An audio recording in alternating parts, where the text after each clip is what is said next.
말씀인데요. 오늘 이 말씀은 제가 중고등부 학생들과 나눴던 이야기를 한 번 더 이 새벽에 같이 나누기 원합니다. 누가복음 2장 10절, 11절 말씀 같이 한 목소리로 봉독하겠습니다. 천사가 이르되 무서워하지 말라. 보라, 내가 온 백성에게 미칠 큰 기쁨의 좋은 소식을 너희에게 전하노라. 오늘 다윗의 동네에 너희를 위하여 구주가 나셨으니 곧 그리스도 주시니라. 아멘. 오늘은 끝에서의 시작이라는 제목으로 하나님 말씀을 나누고자 합니다. 요즘에 겨울왕국 2라는 애니메이션이 굉장한 인기가 있습니다. 애들은 다 한 번씩 보는, 여러분도 다 이야기는 들어보셨을 겁니다. 엘사 공주와 레딧고 이야기를 많이들 TV에 보면 많이 나오잖아요. 저도 겨울왕국 1도 재밌게 봤고, 또 저희 딸이 제가 딸이 있으니까 겨울왕국 2를 보러 가자고 엄청 졸랐습니다. 그래서 겨울왕국 2도 봤습니다. 제가 벌써 3번 본 것 같아요. 애가 보자고 해가지고. 근데 이 겨울왕국이 그 2개의 메인 영화가 있고, 그 영화 외에 2개의 짧은 단편이 있습니다. 안나 공주의 생일을 다룬 작품이 하나 있고, 다른 작품 하나가 바로 당시 겨울왕국의 배경이 되는 아렌델 왕국의 성탄절과 관련한 에피소드를 다룬 그런 단편이 있습니다. 이것들도 저는 이제 많이 봤는데 유튜브에서 이제 구매를 해서 이제 봤거든요. 저희 딸이랑 같이 이제 유튜브에서 구매해놓고 여러 번 봤습니다. 근데 이 성탄절 에피소드를 다룬 영상을 보면요. 가상의 왕국이기는 한데 아렌델 왕국이라는 그 왕국, 배경되는 그 나라에 모든 사람들이 나와서 함께 성탄종을 막 울리면서 이 크리스마스를 기뻐하는 장면이 등장을 합니다. 별 생각 없이 이렇게 아진이랑 같이 앉아서 그걸 보다가 갑자기 그런 생각이 드는 거예요. 아니 도대체 성탄이 뭐길래? 제가 생각할 때는 기독교의 어떤 축제 같은 그런 건데 왜 이 가상의 저 왕국 사람들까지도 크리스마스를 기뻐하는 이런 영상이 있을까? 그리고 왜 이상하지 않을까? 그게 왜 시청하는 우리에게도 그냥 자연스럽게 받아들여지는 이야기일까? 이런 생각을 해 보았습니다. 한편으로는 그런 생각도 해봤습니다. 저 영상에 나오는 저 가짜 사람들도 저렇게 성탄이라고 기뻐하는데 나는 정말 성탄절이 기쁜가? 이런 생각도 해보았습니다. 세상 사람들도요, 성탄절이 왜 기쁜지, 왜 성탄이 기쁜 날인지는 자세히 생각해보지는 않지만 그냥 뭔가 기쁘고 설레는 날이라고 생각합니다. 그래서 성탄절부터 100일 전 해가지고 요즘 대학생, 고등학생들은 그게 있어요. 성탄절이 딱 사귄 지 100일 되도록 계산해가지고 그 전에 이제 사귀어서 성탄절이 되면 딱 100일이 되는 그런 계산해서 막 사귀기도 합니다. 고백하기도 합니다. 세상 사람들도 그렇게 성탄절을 자세히 그게 왜 기쁜지 자세히 생각해보지는 않아도 어쨌든 뭔가 기쁘고 설레고 뭔가 좋은 날이다라는 인식을 가지고 있습니다. 그런데 막상 교회 안에서는 이 성탄이 기쁜 소식으로 여겨지기보다는 때로는 저희 교회는 그래도 덜한 편이지만 이렇게 수많은 행사를 해야 하는 부담이라든지 성탄절에 매년 반복되는 어떤 지겹고 힘든 이야기, 이렇게 들어도 전혀 감흥이 없고 기쁨이 없는 이야기, 때로는 세상의 성탄을 보면서 정죄하거나 성탄절을 슬퍼해야 하는 그런 절기다라고 생각하는 경우도 있습니다. 여러분은 성탄절이 기쁘십니까? 성탄에 대해서 기다리고 기대하고 계신가요? 이 성탄을 관통하는 3가지 키워드가 있는데 그것은 무엇이냐면 기다림, 그리고 밑바닥, 그리고 찾아옴이라고 하는 3가지 키워드입니다. 기나긴 포로 생활, 그리고 이스라엘 백성들의 역사를 통해서 고통받았던 이스라엘 백성들을 구원해줄 구원자에 대한 기다림, 그리고 그 기다림을 계속 이어가는 밑바닥에 있는 사람들, 그리고 결국 그들을 찾아온 구원자 예수 그리스도. 성경을 이야기가 아니라 어떤 순서만 가지고 역사적인 순서로 읽으려고 하면은 이 성경을 통해서 말하려고 한 의도를 놓치는 경우가 있는데요. 구약 말라기에서부터 마태복음으로 넘어가면서 그 사이에 400년의 시간이 있습니다. 그래서 이 역사로만 따지면 그 400년 동안 하나님께서 침묵한 것으로, 그래서 구약과 신약이 굉장히 분리되고 분절된 것으로 이해하는 경우가 많이 있습니다. 그런데 성경은 그렇지 않고 문학적으로 이 구약의 말라기와 신약의 마태복음, 복음서를 문학적으로 연결시켜 놓았습니다. 말라기를 여러분 1장부터 4장까지 쭉 읽어보시면 전혀 갑자기 다른 얘기를 하다가 말라기 선지자가 자신의 말씀을 선포하다가 말라기의 마지막에 가면 갑자기 앞의 내용과는 조금 동떨어진 내용을 하나 선포합니다. 말라기 4장 5절부터 6절까지 말씀 같이 한번 읽어보겠습니다. 보라, 여호와의 크고 두려운 날이 이르기 전에 내가 선지자 엘리야를 너희에게 보내리니 그가 아버지의 마음을 자녀에게로 돌이키게 하고 자녀들의 마음을 그들의 아버지에게로 돌이키게 하리라. 아멘. 말라기 4장에서 저자가 갑자기 여호와의 날 이전에 찾아올 엘리야를 언급합니다. 그리고 이제 말라기서가 끝나죠. 근데 이것이 바로 복음서, 신약의 시작인 복음서와 자연스럽게 연결이 됩니다. 마태복음 11장의 말씀 같이 한번 읽어보겠습니다. 세례 요한의 때부터 지금까지 천국은 침노를 당하나니 침노하는 자는 빼앗느니라. 모든 선지자와 율법이 예언한 것은 요한까지니 만일 너희가 즐겨 받을진대 오리라 한 엘리야가 곧 이 사람이니라. 즉 이 구약의 말라기 4장에서 말한 엘리야와 신약의 세례 요한이 자연스럽게 연결이 됩니다. 성경은 구약의 메시아를 향한 기다림이 신약에서도 여전히 이어지고 있다는 이야기를 하고 싶었습니다. 구약과 신약의 유일한 연결점이 무엇이냐면 바로 메시아에 대한 기다림입니다. 그 기다린 메시아가 복음서에서 예수 그리스도를 통해서 성취된 것입니다. 즉 성경은 이렇게 이야기하고 있는 것입니다. 구약 시대 내내를 통해서 너희가 기다렸던 메시아가 바로 여기 태어난 예수 그리스도야. 이렇게 이야기를 하고 있었습니다. 여러분, 그런데 이스라엘 백성들은요, 문자가 없던 당시에도 성경을 토시 하나 틀리지 않게 외워서 구전으로 전달하던 그런 사람들이었습니다. 성경 말씀 토시 하나하나를 정말 소중하게 여겨서 필사하면서 그 정확성이 정말 놀라울 정도로 필사를 했습니다. 즉 성경 말씀에 대해서는, 구약 말씀에 대해서는 누구보다 잘 알고 있는 것이 당시의 유대인들입니다. 특별히 그 중에서도 늘 성경을 연구하고 예언했던 서기관들, 바리새인들, 제사장들은 더더욱이 그러했습니다. 그렇다면 그들은 무엇을 알고 있었겠습니까? 구약에서 메시아를 예언하고 있다는 사실을 누구보다 잘 알고 있는 사람들이 바로 서기관들, 제사장들, 바리새인들이었습니다. 그러나 우리가 알고 있듯이 메시아를 기다리던 사람들, 메시아에 대해서 소식을 가장 잘 알고 있고 가장 기다리던 그 사람들은 메시아가 정말 그들의 삶에 찾아왔을 때 그분을 알아보지 못했습니다. 구원의 기쁜 소식은 정말 당황스럽게도 메시아를 간절히 기다리던 사람들에게 먼저 전파된 것이 아닙니다. 성경에는 예수님의 탄생 소식을 가장 먼저 들었던 두 부류의 집단이 존재합니다. 첫 번째 집단은 바로 동방박사입니다. 우리 함께 마태복음 2장 1절 2절 말씀을 읽어보겠습니다. 헤롯 왕 때에 예수께서 유대 베들레헴에서 나심에 동방으로부터 박사들이 예루살렘에 이르러 말하되 유대인의 왕으로 나시니가 어디 계시냐? 우리가 동방에서 그의 별을 보고 그에게 경배하러 왔노라 하니. 두 번째 집단은 바로 오늘 성경 본문 누가복음 2장 10절 11절의 말씀을 전달받은 목자들이었습니다. 같이 2장 8절 9절 말씀을 읽어보겠습니다.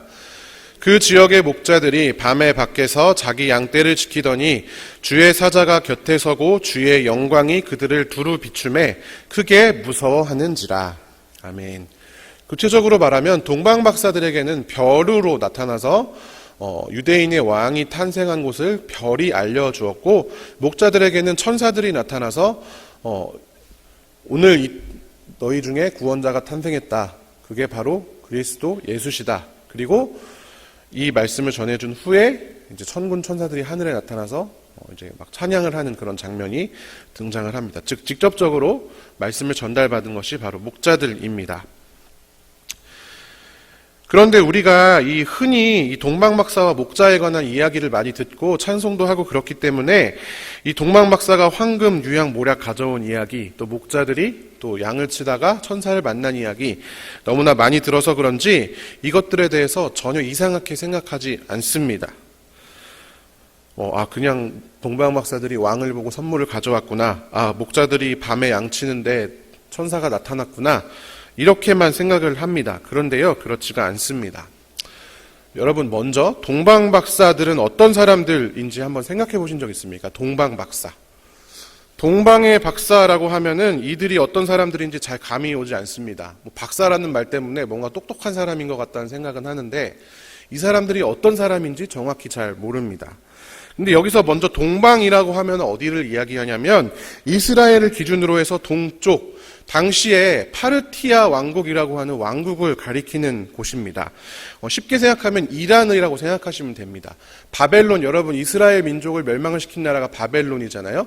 그 바벨론이 페르시아 왕국으로 이어지고 그 페르시아 왕국이 로마 시대에는 파르티아 왕국으로 이어집니다.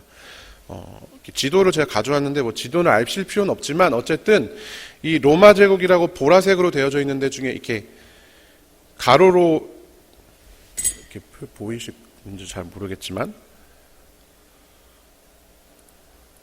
여기가 이제 그 이스라엘이 있는 그 지중해 지역이잖아요. 거기서부터 동방이니까 이쪽 이 초록색 땅 지역이 파르티아 왕국입니다. 이 파르티아 왕국은요 굉장히 큰 나라였습니다. 그래서 여러분 잘 아시는 시저 카이사르가 파르티아 왕국을 점령하려고 점령군을 일으키는 날에 이제 그 브루투스에게 살해를 당하는, 우리가 잘 알고 있는 브루투스 너마저 이렇게 할 때 그때 이 파르티아 원정을 계획하다가 이제 카이사르가 살해를 당했습니다. 그러니까 쉽게 말하면 이 동방 박사들이 거주했던 동방이라고 하는 지역은 이스라엘을 멸망시킨 바벨론의 후손들이자 로마 제국의 가장 큰 숙적이었습니다. 그냥 단순히 동쪽에서 온 사람들이 아니라 바벨론 땅에서 온 사람들이 바로 동방 박사들이었던 것입니다. 그럼 동방에서의 이제 동방은 알았는데 그럼 박사는 무엇일까? 박사라고 하면 헬라어로 마고스라고 기록이 되어 있습니다. 근데 이 마고스라는 사람들은 어떤 사람들이냐면 천문을 보아서 점을 치고 예언을 하는 사람들이었습니다.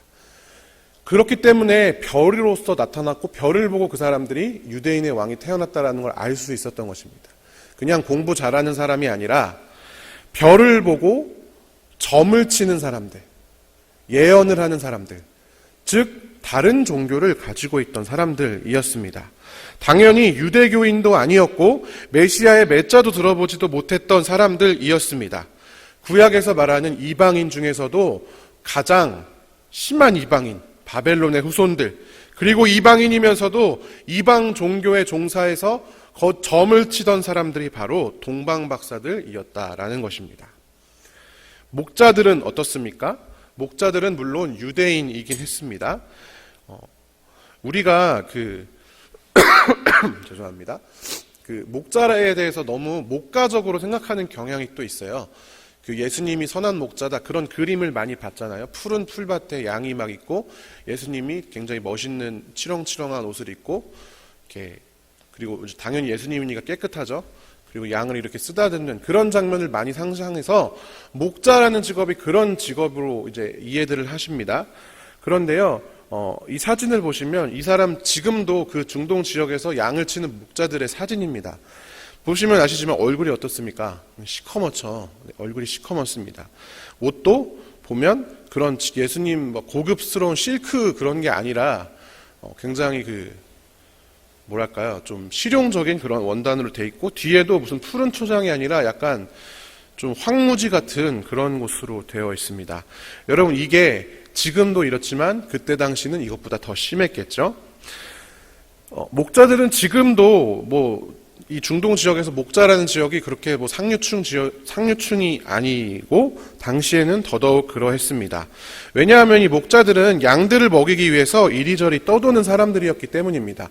대관령 양떼 목장처럼 늘 풀이 있어서 거기서 그냥 양이 놀면 이렇게 하는 게 아니라, 이런 지금 이 사진의 배경처럼 황무지 같은 곳에서 풀을 뜯어먹을 곳이 그렇게 많지 않은 그 중동 지역에서 양들을 데리고 저쪽으로 갔다가 이쪽으로 갔다가 풀을 찾아서, 그리고 먹을 물을 찾아서 다니던 자들이 바로 목자들입니다. 그래서 구약에 보면 목자들이 우물 가지고 싸우고 이렇게 하지 않습니까? 그리고 요셉의 형들, 우리가 잘 알지만 요셉의 형들도 목자들이었습니다. 왜 요셉의 형들이 별거 아닌 것 같은데 요셉을 죽이려고 했을까? 그게 별거 아닌 것 같은 게 아니라, 요셉의 형들은 한 달 동안, 2달 동안 밖에 나가서 씻지도 못하고 제대로 먹지도 못하고 밖에서 잠자면서 힘들게 양을 치고 집에 돌아오면 요셉이 집에서 얼굴 뽀얘가지고 색동옷 입고 형들한테 나타나서, 형 내가 어제 꿈을 꿨는데 형들이 다 나한테 절하던데요? 이렇게 하니까 형들이 화가 나는 겁니다. 그러니까 목자들이 그렇게 좋은 사람들이 아니라, 집에서 한번 나가면 씻지도 못하고 노숙하는 3D 업종 중에서도 3D 업종에 속하는 사람들이 바로 목자들이었습니다. 사회의 밑바닥 중에 밑바닥 계층이었습니다. 이렇게 생각하시면 좋습니다. 오늘날로 하면 너무너무 가난해서 주일에 일하지 않으면 먹고 살 수 없는 사람들. 그래서 성탄절이 오든 무슨 부활절이 오든 누가 전도지를 나눠주든 안 나눠주든 교회를 알고 예수님에 대해서 들어는 봤지만 교회에 갈 생각도 못하는 사람들이 바로 목자들이었다라고 생각하시면 됩니다. 어찌되었던 이 목자들은 메시아에 대해서 생각할 여유도 없고 이유도 없는 사람들이었습니다. 그런데 이 기쁜 소식이, 지극히 높은 곳에서는 하나님께 영광이요 땅에서는 하나님이 기뻐하신 사람들 중에 평화로다라고 하는 이 기쁜 소식이 기다림 안에 늘 기다리면서 살아왔던 유대인들, 그 중에서도 바리새인들, 제사장들, 종교인들이 아니라 기다림 바깥에 있다고 여겨졌던 동방의 점술가들과 당시 사회의 밑바닥 계층이었던 목자들에게 가장 먼저 전달되고 받아들여졌습니다. 모세오경과 구약의 여러 책들을 연구하면서 구원자의 약속을 늘 추적하던 이들보다 그런 약속을 듣지도 못한 이들, 구원이고 나발이고 그저 하루하루 살아가는 것이 인생의 전부였던 이들에게 가장 먼저 복음의 소식이 들려왔습니다. 왜 이들에게 이 기쁜 소식이 먼저 전해졌을까? 왜 동방박사와 목자에게 하나님께서 예수의 탄생을 알려주셨을까요? 가장 큰 이유는 무엇이냐? 그렇게 함으로써 끝에서부터 시작된 복음이 안으로 전달되게 하기 위해서입니다. 무슨 뜻이냐면 세상에 단 한 사람도 구원의 기쁜 소식에서부터 제외됨이 없도록 하기 위해서 가장 구원에서 먼 것 같은 사람들, 이방인 중에서 이방인, 바벨론의 후손, 그리고 그들 중에서도 전매를 치는 사람들에게 가장 먼저 나타나서 복음의 기쁜 소식을 전해주었고, 유대인 공동체 안에서는 기다림의 공동체지만 가장 기다림과 상관이 없는 자들에게 먼저 나타나셔서 이 기쁜 소식이 있다 전해주셨습니다. 그 이야기는 무엇이냐? 그 안에 있는 사람들, 가장 끝, 가장 변두리, 가장 밑바닥, 가장 가장자리에 있는 사람에게 복음이 전해지면서 그 안에 있는 사람은 누구든 그 복음에 해당되게 된 것입니다. 나는 이 복음에 해당되는 거야 아닌 거야? 고민할 이유도 없고 고민할 필요도 없습니다. 예수님께서 가장 낮은 마구간에 오셔서 말구유에 누이신 것도 같은 까닭입니다. 세상에서 가장 천하고 낮은, 아무도 그들을 사람 취급하지 않는 사람들조차도 마구간에서 태어나고 말구유에 눕혀지지는 않기 때문에 가장 낮고 천한 곳에 오셔서 세상의 그 어떤 사람도 이 복음에서 제외됨이 없다라는 것을 그분의 인생을 통해서 보여주신 것입니다. 그래서 예수님은 마굿간에 나시고 말구유에 누이셨으며 예수의 탄생의 소식이 동방박사와 목자들에게 전달된 것입니다. 한편으로는 우리는 이렇게 생각해 볼 수가 있습니다. 구원의 복음에서 가장 먼 것 같은 사람들에게 찾아온 이 복음, 그리고 예수님이 직접 그 메시아, 그렇게 그들의 인생에서 기다리던 메시아가 나타났음에도 메시아를 알아보지 못했던 바리새인들, 서기관들, 제사장들, 그들을 보면서 구원자 예수 그리스도에 대해서 잘 알고 있다고 생각하는 우리의 생각을 다시 한번 돌아보게 합니다. 여러분, 우리는 성경을 정말 기대하면서 읽고 있습니까? 성탄을 기다리고 기뻐하는 마음이 있으십니까? 성경이 아니라 성경에 대한 얘기들을 너무 많이 들어서, 너무 미리 들어서 실제로 성경의 이야기가 내 삶에 와닿기도 전에 성경에 대해서 스스로 너무 잘 안다고 착각하고 있는 것은 아닙니까? 여러분, 교회 안에 오래 있었다는 것만으로 모든 것을 알고 있다고 생각한다면 오늘 이 복음이 전달되는 경로를 보면서 한번 돌아보면 좋을 것 같습니다. 우리에게 복음은 무엇이고 회개란 무엇입니까? 우리에게 성탄이란 무엇입니까? 우리의 말로 어떻게 표현할 수 있습니까? 사실 여러분, 우리 중에서 저도 그렇지만 성탄이라고 했을 때 엄청 기다리고 맞이하는 사람은 그다지 많지 않을지도 모르겠습니다. 쳇바퀴처럼 돌아가는 일상 가운데 직장과 육아와 여러 가지 인생, 사회생활하면서 쌓이는 스트레스, 청년이라면 취업 걱정, 그리고 통장에 비어있는 잔고들, 카드값, 학자금 대출, 여러 인간관계들, 구원자 예수의 오심을 기억하고 기다리기에는 우리 바로 앞에 쌓여져 있는 문제가 너무나 많고 너무나 복잡하고 그것들이 우리의 시선을 가리우고 있습니다. 그러나 예수님께서는요, 바로 그런 밑바닥, 예수님을 기억할 여유도 없고 힘도 없는 우리에게 먼저 찾아오셔서 그분이 누구인지 어떤 분이신지 기억나게 하시고 힘을 주시고 다시 살아가도록 등을 떠밀어 주십니다. 그분이 하늘과 땅의 먼 간격, 길고 긴 시간의 간격을 뚫고 우리 인생에 찾아오셨습니다. 그렇기 때문에 성탄은 지금에나 그때나 여전히 좋은 소식입니다. 우리는 자주 잊어버리기 때문입니다. 우리가 있더라도 우리를 잊지 않으시고 우리 삶에 찾아오시는 분이 예수님, 목자들에게 전달됐던, 동방박사들에게 전달됐던 기쁜 소식이 그것과 다를 바 없이 예수님과 상관없이 예수님 생각도 못하고 살아가는 우리에게 오늘도 찾아오셔서 전달된 것입니다. 이사야 49장 15절에 이런 구절이 있습니다. 같이 한번 읽어보겠습니다.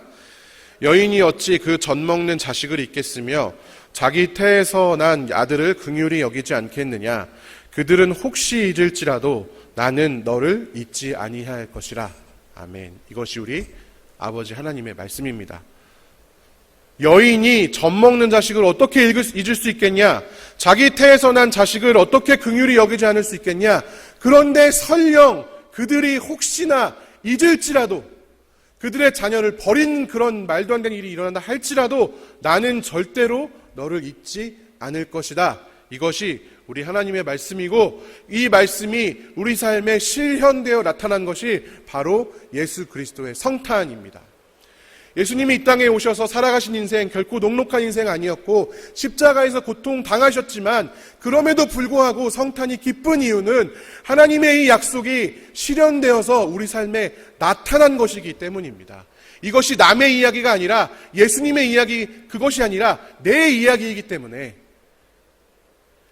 비록 예수님이 그것 때문에 고통받고 슬픔 당하셨을지언정 그럼에도 불구하고 우리가 그 예수의 희생을 통해서 새로운 소망을 가질 수 있게 되었기 때문에 이것이 기쁜 소식이다라는 것입니다.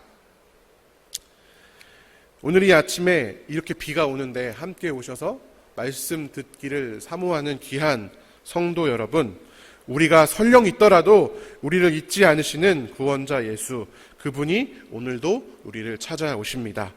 그래서 기대하지 않던, 기대할 수 없었던, 기대할 줄 모르던 우리들을 다시 한번 기대하게 하실 것입니다. 오늘도 성탄의 기쁜 소식을 마음에 품고 살아가는 귀한 성도 여러분 되시기를 주님의 이름으로 간절히 축원합니다. 함께 기도하겠습니다. 살아계신 하나님 아버지, 감사합니다. 우리에게 성탄의 기쁜 소식을 전달해 주시니 참으로 감사합니다. 하나님, 그러나 우리는 자꾸 예수의 존재를, 예수의 탄생이 우리 삶에 얼마나 기쁜 일인지를 잊어버리고 또 느끼지 못하고 살아갑니다. 우리의 믿음 없음을, 우리의 완악함을, 우리의 하나님 바라보지 못함을 용서하여 주시고, 그럼에도 불구하고 우리를 잊지 않으시며 우리를 찾아오시는 예수님을 오늘도 기대하며 살아갈 수 있도록 인도하여 주시옵소서. 그래서 우리가 예수님을 알고 믿는 것이 슬프고 어렵고 힘든 일이 아니라 기쁨과 평화 가운데 있는 귀한 일이 될 수 있도록 인도하여 주시옵소서. 오늘도 여러 인생의 고통과 고난 가운데 이 아침에 나와 하나님께 간절히 기도하는 귀한 성도들의 기도를 주님 연락하여 주시고 그들의 마음 가운데 새로운 평안과 기쁨을 허락하시며 그들의 삶 가운데 하나님의 뜻대로 선한 것들로 채워 주시옵소서. 감사드리며 살아계신 예수님의 이름으로 기도합니다. 아멘.